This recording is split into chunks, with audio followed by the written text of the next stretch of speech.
Teachers classes. कैसे आप सब लोग? आई होप आप लोग की स्टडीज बहुत अच्छी चल रही होगी। आज हम कुछ इंपॉर्टेंट क्वेश्चन प्रैक्टिस करने वाले हैं साइंस से रिलेटेड, जो कि हमारे आगामी एग्जाम्स के लिए बहुत इंपॉर्टेंट होंगे। तो जो लोग भी चैनल में नए हैं, चैनल को सब्सक्राइब कीजिए, लाइक कीजिए, शेयर कीजिए। भाई स्टार्ट करते हैं इंपॉर्टेंट क्वेश्चन से। अच्छा, ये जो क्वेश्चन है ये क्या है? घटना चक्र से लिए हुए हैं, जो कि बहुत बार रिपीटेड है प्रीवियस ईयर्स में। तो थोड़ा सा ध्यान से करेंगे, बहुत इंपॉर्टेंट क्वेश्चन है। ठीक है, टाइम वेस्ट नहीं करते, स्टार्ट करते हैं। कोई ऐसा mammal which is capable of flying, मतलब उड़ सकने वाला जो मैमल है वो कौन सा है?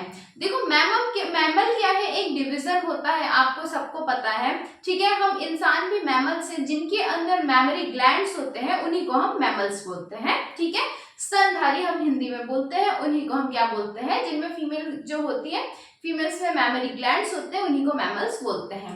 तो एकमात्र ऐसा मैमल जो कि उड़ सकता है, उड़ने का कैरेक्टर बेसिकली पंछियों का या एप्स का होता है। तो मैमल्स में ऐसा कौन सा मैमल है जो उड़ सकता है? तो भाई जो हमारा बैट या चमगादड़ जिसको हम बोलते हैं। ठीक है, इसका आंसर क्या होगा? बैट। बैट या फिर इसी को आप क्या बोलते हो? चमगादड़ बोलते हो। तो ये एकमात्र ऐसा मैमल है जो कि उड़ सकता है। ठीक है, ध्यान रखेंगे। नेक्स्ट क्वेश्चन पे आते हैं हम। जेनेटिक्स क्या है? तो जेनेटिक्स क्या होता है कि जेनेटिक्स एक ब्रांच है साइंस का जो किसकी स्टडी से डील करता है? तो ये हेरिडिटी और इवोल्यूशन की स्टडी से डील करता है। ठीक है, हेरिडिटी मतलब क्या होता है? ऐसे कैरेक्टर्स, ऐसे ट्रेड्स, हमारे जो आनुवांशिकता होती है जो एक जनरेशन से दूसरे जनरेशन में पास होती है। जैसे हमारे ग्रैंड पेरेंट्स से हमारे पेरेंट्स में आई और हमारे पेरेंट्स से हम में आई। ठीक है, तो इस तरीके की जो कैरेक्टर्स होते हैं इन्हीं को हम क्या बोलते हैं? हेरिडिटी बोलते हैं। और इनके साथ साथ क्या होते हैं? वेरिएशंस होते रहते हैं। जैसे हमारे ग्रैंड पेरेंट्स से हमारे पेरेंट्स अलग है और हमारे पेरेंट्स से हम अलग हैं। तो इसी तरीके से क्या होता है कि वेरिएशंस आते हैं, चेंजेस आते हैं। तो जेनेटिक्स जो होगा वो जीन्स की स्टडी के साथ, या बोल सकते हो कि हेरिडिटी और एनवायरनमेंट या हेरिडिटी और वेरिएशन के साथ जो है डील करता है। ठीक है, study of heredity and variation. ये वेरिएशन क्यों होते हैं? तो ये म्यूटेशंस की वजह से होते हैं। हमारे जो जीन का सीक्वेंस होता है, जब उसमें अचानक कोई चेंज आ जाते हैं तो उनको क्या बोलते हैं? म्यूटेशन बोलते हैं। और इसी वजह से हम बिल्कुल सिमिलर नहीं होते हमारे पेरेंट्स के। ठीक है, चेंजेस होते हैं, वेरिएशंस होते हैं।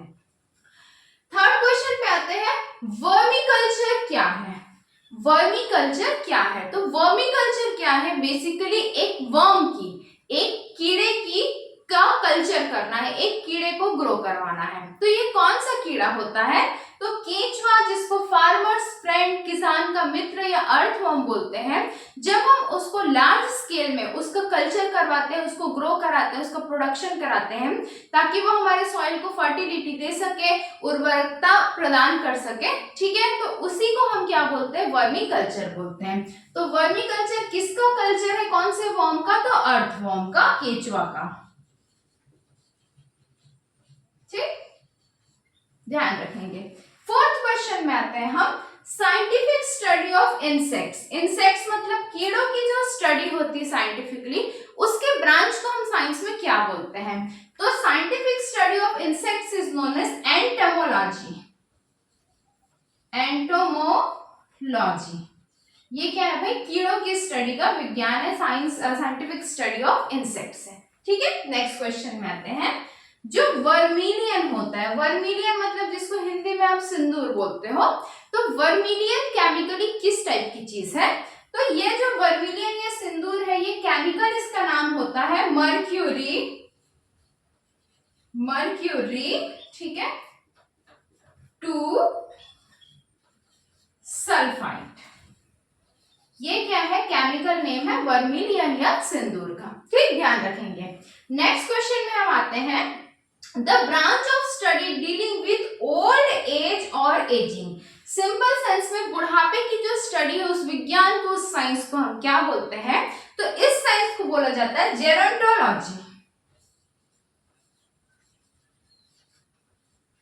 ये क्या है भाई? ये science of study of ageing है या फिर ओल्ड एज। जैसे जैसे बुढ़ापा, जैसे हम यंग एज, टीन एज की स्टडी को एडोलसेंट बोला जाता है, उसी तरीके से क्या होता है, मतलब उस पीरियड को जेरेंटोलॉजी होता है, ओल्ड एज या एजिंग की जो स्टडी होती है उसको ध्यान रखेंगे, बार बार पूछा हुआ क्वेश्चन है। ठीक, नेक्स्ट क्वेश्चन में हम आते हैं, 7th नंबर का हमारा क्वेश्चन है, enzyme helps in digestion of protein. Protein के डाइजेशन में कौन सा एंजाइम सबसे मेजर रोल प्ले करता है? तो ट्रिप्सिन नाम का एक एंजाइम होता है। कौन सा? ट्रिप्सिन करके जो एंजाइम होता है वो प्रोटीन के डाइजेशन में बहुत ही इंपॉर्टेंट रोल प्ले करता है, ध्यान रखेंगे। ठीक है, नेक्स्ट क्वेश्चन में आते हैं हम, 8th नंबर का क्वेश्चन है, energy stored in liver and muscles in form of. Energy, energy से हमारा क्या तात्पर्य, क्या बोलना चाहते हैं? एनर्जी मतलब हो गया आपका ग्लूकोज। ठीक है, ग्लूकोज।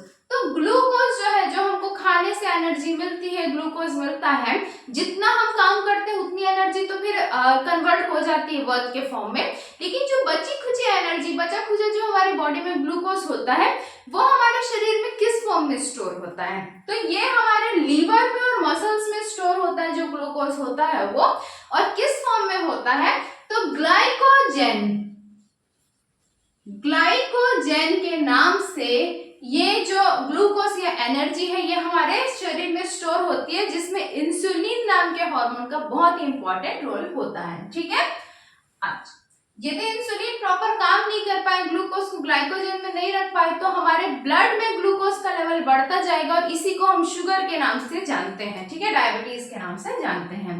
नेक्स्ट क्वेश्चन में आते हैं, 9th नंबर का हमारा क्वेश्चन क्या कहता है, फैट डिपॉजिटिंग टिश्यूज। हमारे शरीर में जो उत्तक होते हैं, टिश्यूज जो होते हैं, उनमें कोई ऐसा टिश्यू जो फैट्स का डिपोजिशन करता है, उसको हम पर्टिकुलर एक नाम देते हैं, तो वो क्या नाम देते हैं?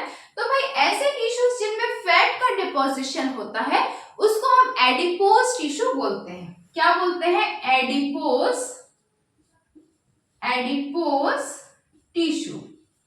ये वो टिश्यूज होते हैं जो हमारे शरीर में फैट्स का डिपोजिशन करते हैं। ठीक है, जो बेसिकली स्टमक वाला एरिया होता है, हिप्स वाला एरिया होता है, ऐसे पोजीशंस पे थाई वगैरह में प्रेजेंट होते हैं। ठीक है, नेक्स्ट क्वेश्चन में आते हैं, 10th नंबर का क्वेश्चन है, वाटर सोल्यूबल विटामिन। क्या है भाई? वाटर सोल्यूबल विटामिन मतलब ऐसा विटामिन, ऐसे विटामिन जो हम इंटेक करते हैं, खाते हैं, जो कि पानी में घुल के हमको उसका एसेंशियल जो भी केमिकल है वो प्रोवाइड करे।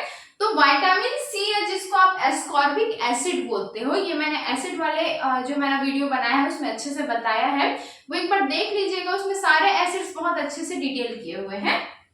तो वाटर सॉल्युबल विटामिन होता है विटामिन सी, इसी को आप क्या बोलते हो भाई? एस्कॉर्बिक एसिड भी बोलते हो।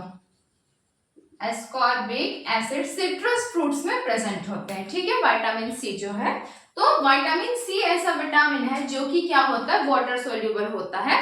इसको घुलने के लिए और फिर अपना जो न्यूट्रिशन हमको प्रोवाइड करने के लिए फैट की जरूरत नहीं पड़ती, ये पानी में ही घुल जाता है। ठीक है, नेक्स्ट क्वेश्चन में आता है 11th नंबर के, richest source of vitamin A. Vitamin A का सबसे मेजर सोर्स कौन सा है? तो वैसे तो हम जानते हैं कि कैरेट खाने से, गाजर खाने से, या कॉड लिवर ऑयल जो फिश के लिवर का जो ऑयल होता है, वो सब अच्छा सोर्स माना जाता है। पर इसके अलावा जो ज्यादा बार क्वेश्चन पूछा गया और आंसर लिया गया है, तो सबका फेवरेट मैंगो, जिसको आप आम बोलते हो, आम खाते हो, हर कोई खाता होगा, तो ये क्या है भाई? विटामिन ए का रिचेस्ट सोर्स है। ठीक है, विटामिन ए का रिचेस्ट सोर्स है।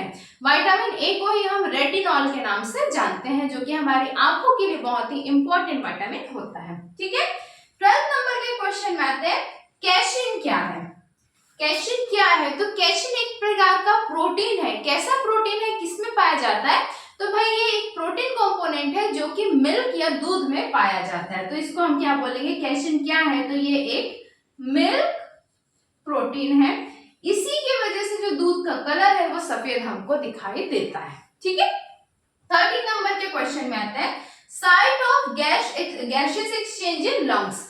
जो हमारे लंग्स होते हैं, फेफड़े होते हैं, उसमें एक ऐसा साइट जहां पे गैसेस का एक्सचेंज होते हैं, जो कार्बन डाइऑक्साइड और ऑक्सीजन है, ये दोनों गैसेस आपस में एक्सचेंज होते हैं, तो उस साइट को हम क्या बोलते हैं?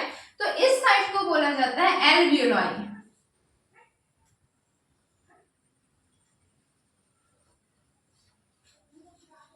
एल्विलाई क्या होता है, site of gaseous exchange in lungs है। तो लंग्स का एक पार्ट होता है जिसमें दो गैसेस आपस में इंटरचेंज होती है या फिर एक्सचेंज होती है। ठीक है, नेक्स्ट क्वेश्चन की हम बात करते हैं। नेक्स्ट क्वेश्चन है RH फैक्टर डिराइव्स फ्रॉम। जो RH फैक्टर हमारे ब्लड में प्रेजेंट होते हैं जिनको हम रीसस फैक्टर भी बोलते हैं। ठीक है, जैसे कि भाई मक्खी कितनी ज्यादा, ठीक, तो इनको हम क्या बोलते हैं, रीसस फैक्टर बोलते हैं। इस RH फैक्टर का क्या काम होता है, तो सबको पता है कि किसी का ब्लड ग्रुप पॉजिटिव होता है, किसी का नेगेटिव होता है। तो ये जो पॉजिटिव और नेगेटिव का डिवीजन है, इसी डिवीजन को हम रीसस फैक्टर के नाम से जानते हैं, इसीलिए RH पॉजिटिव या RH नेगेटिव बोलते हैं। तो ये जो रीसस फैक्टर है ये आया कहाँ से, इसका ये कहाँ से डिराइव हुआ, इसकी उत्पत्ति कहाँ से हुई, तो ये रीसस मंकी से इसकी उत्पत्ति हुई। ठीक है, रीसस मंकी, एक मंकी में, रीसस नाम की एक उस प्रजाति के मंकी में, बंदर में सबसे पहले ये फैक्टर पाया गया।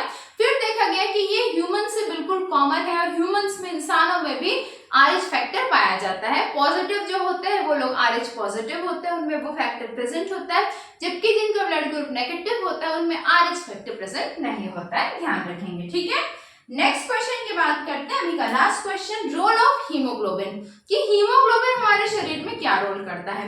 ऐसे तो सबको पता है कि भाई हीमोग्लोबिन अच्छा होता है, हमारे शरीर के लिए बहुत इंपॉर्टेंट है।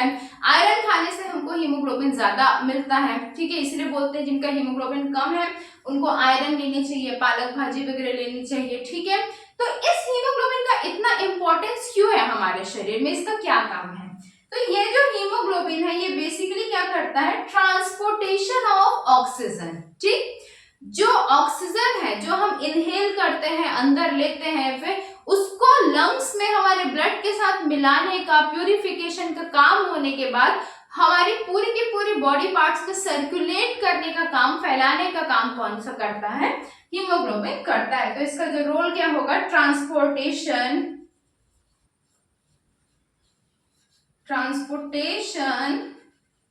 Of oxygen. ठीक, तो ऑक्सीजन जितना हमारे लिए जरूरी है हमारे जीवन के लिए, उतना ही जरूरी हीमोग्लोबिन भी आप समझ सकते हैं। ठीक है, तो ये कुछ बहुत ही इंपॉर्टेंट क्वेश्चंस थे, इनको बिल्कुल लाइटली नहीं लेना है, अच्छे से पढ़ाई करनी है। तो मिलते हैं अगली क्लास में, तब तक के लिए ओके बाय, टेक केयर। जो लोग भी चैनल में नए हैं सब्सक्राइब कीजिए, लाइक कीजिए, शेयर।